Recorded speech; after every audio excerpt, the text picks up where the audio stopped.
बिस्मिल्लाहिर्रहमानिर्रहीम। अस्सलाम वालेकुम। मैथमेटिक्स फाउंडेशन में मैं आपको खुशामदीद कहता हूँ। एक्सरसाइज 8.3 के हमने पहले 33 क्वेश्चन मुकम्मल कर लिए हैं। उसके बाद हम करते हैं क्वेश्चन नंबर 34, उससे अगले वाले। तो 34, 35 और 36 जो क्वेश्चन हैं ये बिल्कुल एक जैसे क्वेश्चन हैं, ठीक है। देखें, नज़र भी आ रहे हैं ऐसे, ये सीरीज़ बनी हुई है, ये भी सीरीज़ है और ये भी सीरीज़ है, ठीक है। तो ये एक जैसे क्वेश्चन, इन तीनों के अंदर हमने एक महसूस टेस्ट लगाना है जिसको कहते हैं रेशो टेस्ट, ठीक है। इन तीनों के अंदर कौन सा टेस्ट लगाना है? रेशो टेस्ट लगाना है। तो अब इनमें रेशो टेस्ट लगाने के लिए हमें तो ए एन चाहिए ना, ए एन चाहिए, लेकिन इधर तो ए एन हमें नज़र ही नहीं आ रही। तो ये चीज़ें क्या लिखी हुई हैं? ये असल में लिखी हुई है A1 A2 जमा लिखा हुआ दरमियान में A3 लिखी हुई है प्लस A4 लिखी हुई है प्लस सो ऑन, ठीक है। इसी पैटर्न को देख के हम ए एन भी निकाल लेंगे, ठीक है। तो क्वेश्चन नंबर 34 को इधर राइट करते हैं। ये क्वेश्चन नंबर 34 है। तो देखें इसमें हमें ए एन कैसे बना सकते हैं। हमने इस पैटर्न को देखना है। देखो, ये A1 है, A1 है, ये A2 है, ठीक है, और ये A3 है और ये A4 है। अगर देखें तो अगर 2 इधर लिखा है तो आखिर में 2 आ रहा है, अगर इधर 3 लिखा है तो आखिर में 3 आ रहा है, इधर 4 है आखिर में 4 आ रहा है। इसका मतलब है अगर हम इधर AN लिखेंगे तो 1 2 3 सो ऑन आखिर में क्या आना चाहिए? N आना चाहिए, ठीक है। तो N की शक्ल में ये नीचे जो चीज़ें हैं ये क्या है? ऑड नंबर लिखे हुए हैं 1 3 1 3 5 1 3 5 7, ठीक है। यानी कि first odd number, first 4 odd number लिखे हैं, फर्स्ट 3 ऑड नंबर लिखे हैं, फर्स्ट 2 ऑड नंबर। तो हम उन चीज़ को लिखने, फर्स्ट n ऑड नंबर लिखने के लिए हम लिखेंगे 1 3 5 7 एंड सो ऑन। तो ऑड नंबर के लिए हम n नहीं लिखते बल्कि 2n-1 वाली लामत लिखते हैं। तो ये वाली जो चीज़ है ये क्या है? ये an हमारे पास आ गई है। तो हम लिखेंगे हेयर, आगे सो ऑन भी कर दें, सो ऑन इस तरह। अब लिखेंगे हेयर, हेयर an हमारे पास क्या चीज़ है? 1 2 3 एंड सो ऑन n तक divided by 1 3 5 7 and so on 2n-1, ठीक है। उसके बाद क्योंकि रेशो टेस्ट लगाना है तो an+1 चाहिए। an+1 का मतलब है n से भी अगली टर्म n+1 होती है, n से भी अगली टर्म n+1। तो n तक तो यही लिखेंगे 1 2 3 सो ऑन, n तक तो यही है, ठीक है। और 1 3 5 7 सो ऑन 2n-1 ये यही है। अब क्योंकि ये n+1 लिखना है यानी कि इससे भी अगले वाली टर्म, यहाँ से अगर आगे देखें तो अगली जो टर्म आएगी यहाँ पर n+1 लिखा होगा, n इंटू n+1, ठीक है। तो अगली वाली यानी कि अगर इधर n+1 है तो इधर भी क्या होना चाहिए? n+1 एक और ऐड कर देंगे साथ। और इधर क्योंकि इनमें फ़र्क देखें, इनमें एक का फ़र्क है, ऊपर 1 2 3 4 एक का फ़र्क है तो हमने n में 1 जमा कर दिया। इनमें देखें नीचे क्या फ़र्क है? 1 3 5, 5 में से 3 निकालें, 2 का फ़र्क है तो हम इस चीज़ में 2 ऐड कर देंगे, 2n-1 प्लस 2 कर देंगे तो हमारे पास आएगा 2n+1। तो ये एक आगे लिख देंगे 2n+1, ठीक हो गया। तो ये an+1 हमने निकाल दिया। अब हमने लिमिट निकालनी है, limit n approaches to infinity an+1 बटा an is equal to an+1 क्या है? ये सारी 1 2 3 and so on n+1 divided by ये चीज़ लिखेंगे 1 3 5 7 and so on 2n-1 into 2n+1 multiply लिखेंगे और इस चीज़ को उल्टा देंगे 1 3 5 7 सो ऑन करके 2n-1 तक जा रही है ये चीज़, डिवाइड लिखते हैं और ये वाली 1 2 3 सो ऑन n तक जा रही है। अब देखें ये लिखा हुआ 1 3 5 7 ये कहाँ तक जा रहा है? 2n-1 तक, 1 3 5 7 2n-1 तक इस सारी चीज़ को काट देते हैं 2n-1 तक, ये सारी चीज़ कट गई है। 1 2 3 सो ऑन n तक जा रही है, ये भी n तक है, इस सारी चीज़ को इससे काट दो, ठीक है। बाहर लिमिट लिखी हुई है n अप्रोचेज टू इन्फिनिटी, क्योंकि मल्टीप्लाई हो रहे हैं ना सारे 1.3.5 तो काट सकते हैं हम। तो क्या चीज़ बची है हमारे पास? Limit n approaches to infinity, ऊपर बचा है n+1, नीचे क्या बचा है? 2n+1, सिर्फ ये बचा है, ठीक है। तो ऊपर का क्या कॉमन लेते हैं, n कॉमन लेते हैं, 1 + 1/n बचा, डिवाइडेड बाई यहाँ से n कॉमन लो, 2 + 1/n बच गया। ये n से कट गया। अब लिमिट लिखते हैं, limit n approaches to infinity is equal to, इसमें लिमिट लगाते हैं 1 + 0 हो जाएगा, डिवाइडेड बाई 2 + 0 हो जाएगा। तो इसका जवाब क्या आता है, 1/2। तो जो 1/2 है ये 1 से छोटा है, तो रेशो टेस्ट कहता है कि अगर जो जवाब आता है 1 से छोटा हो तो सीरीज़ कन्वर्ज करती है। So the given series converges by ratio test. Ratio test की मदद से ये सीरीज़ क्या करेगी, कन्वर्ज करेगी। तो ये था क्वेश्चन नंबर 34। इसके बाद हम करते हैं क्वेश्चन नंबर 35। क्वेश्चन नंबर 35 का सोल्यूशन हम यहाँ से ही लिख लेते हैं। यहाँ से हम an शुरू कर देते हैं। ये 35 क्वेश्चन है। an कैसे बनेगी अब आपको पता है, हेयर लिखेंगे। अब ऊपर पैटर्न देखते हैं। ऊपर है 2 4 2 4 6 2 4 6 8, यानी कि ऊपर सारे इवन नंबर जा रहे हैं, ठीक है, इवन नंबर आगे बढ़ रहे हैं। तो ऊपर वाला पैटर्न हम इधर लिख देते हैं, 2 4 6 एंड सो ऑन। आगे ज़ाहिर बात है क्योंकि इवन नंबर है, ठीक है। यानी कि अगर इधर ये A1 है ना, A1 2 है, A2 है, तो इधर आखिर में 4 आया है। इसका मतलब है 2 × 2 किया तो 4 आया है, ठीक है। A3 है, 3 × 2 किया तो हमारे पास क्या आया, 6 आया। ये A4 है, तो 4 × 2 किया तो ये कितना आया, तो ये कितना आया, 8 आया। इसका मतलब है आखिर में अगर n होगा, अगर इधर n होगा तो हमें 200 को n से मल्टीप्लाई करना पड़ेगा, तो आखिरी नंबर आ जाएगा, ठीक है। अब नीचे आ जाते हैं। नीचे क्या है, A1 की जगह A अगर 1 है तो नीचे 5 लिखा हुआ है, ठीक है। और अगर A2 है तो इधर लिखा हुआ है 5.8, और अगर A3 है तो नीचे क्या लिखा हुआ है, 5.8.11। अब हमने इस पैटर्न को समझना है। देखें, अगर A1 है तो A1 के बाद अगर इधर आखिर में A1 की जगह यानी A1 है तो आखिर में 5 आया है। अगर A2 है तो आखिर में 8 आया है, यानी कि 5 में 3 ऐड हो गया तो फिर 8 आ गया, ठीक है। फिर आगे क्या आया है, आखिर में 11, तो 5 में क्या ऐड हुआ है, 5 + 6 ऐड हुआ है, तो हमारे पास 11 आ गया, ठीक है।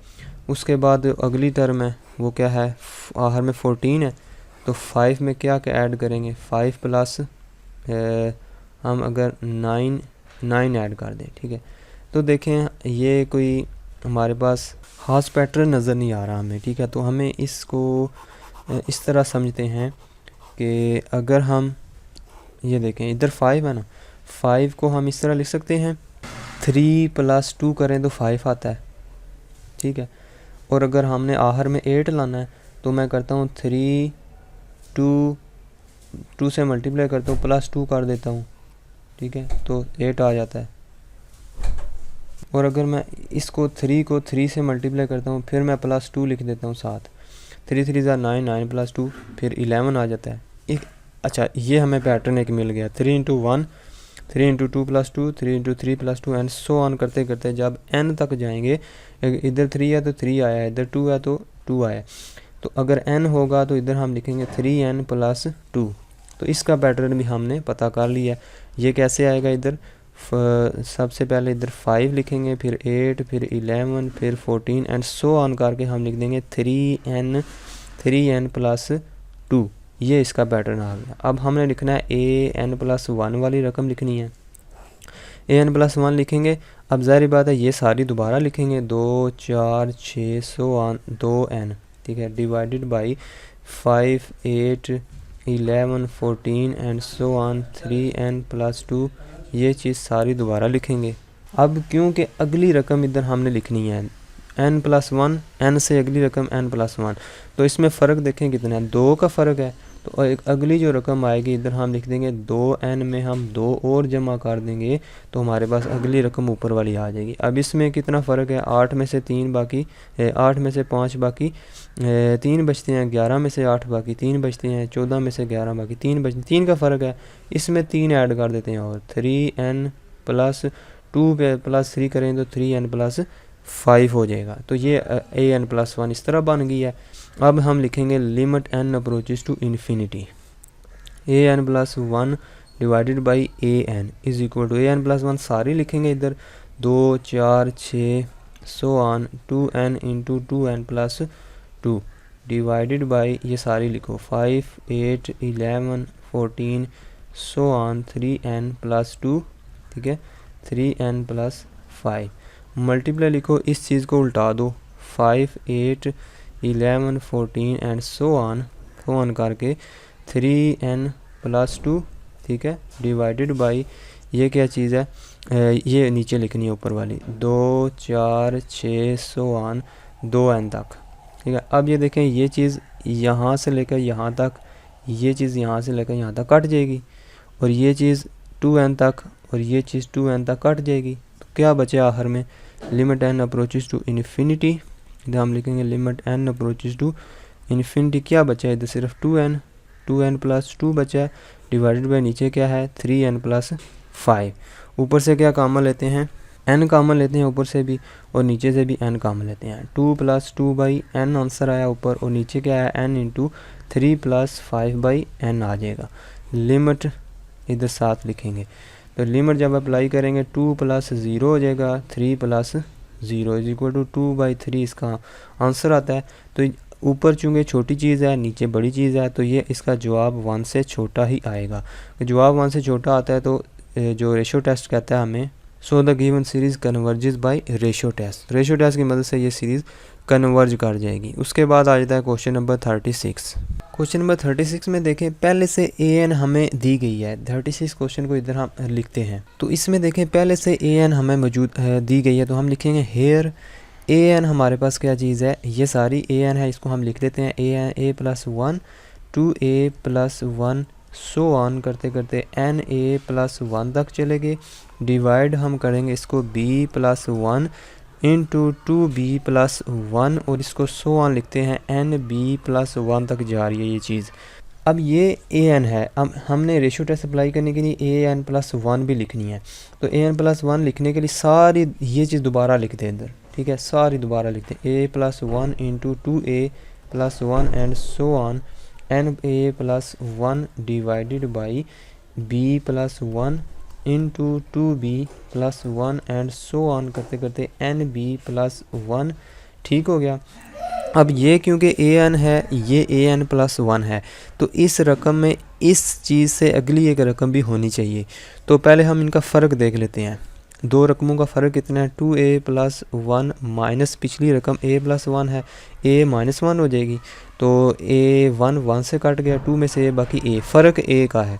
इसका मतलब है इस रकम में हम एक a ऐड कर देते हैं, na प्लस 1 में हम इसमें क्या ऐड करते हैं, एक a ऐड करते हैं, a कॉमन आ जाएगा तो n प्लस 1 इंटू a हो जाएगा, ये n a यहाँ से कॉमन लेंगे तो n प्लस 1 अंदर रह जाएगा तो प्लस 1 ये वाला। इसका मतलब है जो अगली रकम आएगी ये आएगी n प्लस 1, इधर मैं बड़ी ब्रैकेट लगा देता हूँ, n plus 1 into a plus 1। अब नीचे वाली जो चीज़ है इनका फ़र्क देख लेते हैं क्या है, 2b plus 1 minus b plus minus b minus 1, ठीक है, 1 से कट गया, इसका भी b फ़र्क है तो ये जस्ट इधर b आ जाएगा, n प्लस 1 इधर क्या आ जाएगा बाहर b आ जाएगा प्लस 1 ऐसे ही लिखेंगे। तो ये चीज़ है an प्लस 1 आ गया। अब हम लिमिट फाइंड करते हैं, limit n approaches to infinity an plus 1 divided by an कर देते हैं। इस an प्लस 1 की जगह हम ये वाली सारी उठा के लिख लेंगे, ये वाली सारी इधर लिख ली है। अब नीचे an लिखना है, नीचे के बजाय इधर मल्टीप्लाई लिख के इसको उल्टा देते हैं, इस चीज़ को हमने an वाली को उल्टा के इधर लिख लिया है। अब गौर से देखें कि ये चीज़ कहाँ से कहाँ तक है, b प्लस 1 से लेकर n b प्लस 1 तक है, तो b प्लस 1 से लेकर n b प्लस 1 तक ये सारी चीज़ इससे कट जाएगी, ठीक है। उसके बाद ये देखें ये n a प्लस 1 तक है, ये सारी चीज़ इस चीज़ से कट जाएगी। तो ये क्या बचा हमारे पास, n plus 1 into a plus 1 ऊपर बचा है, n plus 1 into b plus 1 नीचे बचा है। तो लिमिट हम लगा देते हैं n approaches to infinity is equal to लिखते हैं, ऊपर से क्या कॉमन आ रहा है, n प्लस 1 कॉमन ले लें ऊपर से, तो क्या बचा है a plus 1 by n plus 1 और नीचे क्या कॉमन आ रहा है, n प्लस 1 कॉमन आ रहा है तो b plus 1 by n plus 1 हो जाएगा। ये चीज़ इससे कट जाएगी, ये लिमिट है ठीक है। लिमिट जब अप्लाई करेंगे ये चीज़ भी ज़ीरो हो जाएगी, ये चीज़ भी ज़ीरो हो जाएगी, तो क्या बचेगा हमारे पास, सिर्फ a बटा b बचेगा। अब a बटा b के बारे में हमें तो नहीं पता ये 0 से बड़ा है या छोटा है, तो इसकी कन्वर्जेंस के बारे में हम कैसे डिसाइड करेंगे। इधर हमें पता है कि a 0 से बड़ा है, b 0 से बड़ा है, यानी कि दोनों पॉजिटिव हैं, a भी पॉजिटिव है, b भी पॉजिटिव है। तो अब हम देखते हैं ये सीरीज़ कन्वर्ज करेगी अगर a जो है वो छोटा होगा b से, क्योंकि अगर ऊपर वाली चीज़ छोटी हो ना नीचे वाले से, तो जो वो उसका आंसर लेस दैन 1 आता है। तो इस चीज़ को हम इधर लिखेंगे बाई रेशो टेस्ट हम लिखेंगे। ये तीनों कंडीशनें रेशो टेस्ट की हमें इधर लिखनी पड़ेंगी, क्योंकि a बटा b के बारे में हमें तो नहीं पता ये कौन से नंबर हैं, तो इनके बारे में हमें तीनों कंडीशनें इधर लगानी पड़ेंगी। a बटा b अगर हमारे पास ये जो है 1 से छोटा होता है, a बटा b अगर 1 से छोटा आता है, तो ये सीरीज़ क्या करती है, रेशो टेस्ट के मुताबिक ये कन्वर्ज करती है। इस a बटा b को हम इस तरह भी लिख सकते हैं, this implies that a b को उधर ले जाएं तो a छोटा है b से, यानी कि हम ये कह सकते हैं कि अगर ऊपर छोटी चीज़ है नीचे बड़ी चीज़ है तो ये सीरीज़ कन्वर्ज करेगी।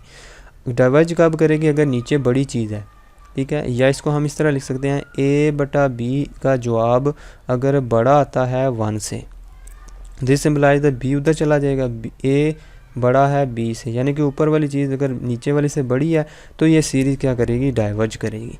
टेस्ट कब फेल होता है, कि जब इधर इसका जवाब 1 आ जाए, इक्वल टू 1 आ जाए। तो इक्वल टू 1 कैसे आएगा, अगर a और b दोनों बराबर हैं। इफ़ a बटा b इसका जवाब अगर 1 के बराबर आ जाता है, this implies that a is equal to b हो जाता है, तो ये टेस्ट फेल हो जाता है, ठीक है। तो हम कोई और टेस्ट लगा के इसको हल कर सकते हैं। तो ये था क्वेश्चन नंबर 36।